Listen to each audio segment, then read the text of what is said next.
111.000 ini sebenarnya sudah disubsidi 88.000 oleh pemerintah provinsi bekerjasama dengan kita, Dinas Pangan. Beras 10 kilo itu yang harganya 130 itu disubsidi 40.000. Gula pasir harga 38.000 disubsidi 8.000 menjadi 30.000. Kemudian minyak makan juga disubsidi 8.000. Telur ayam per lempeng juga disubsidi 8.000. Bawang merah disubsidi 10.000. Cabai merah disubsidi 14.000. Total semua yang disubsidi adalah 88.000. Kita harapkan masyarakat dapat terbantu dengan ada operasi pasar ini.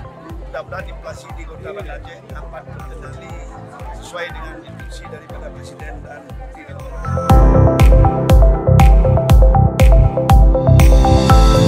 Kami sebagai masyarakat biasa memang bersyukur kali udah ada bantuan dari pemerintah kan. Sekarang kalau harga sekarang kan mahal semua.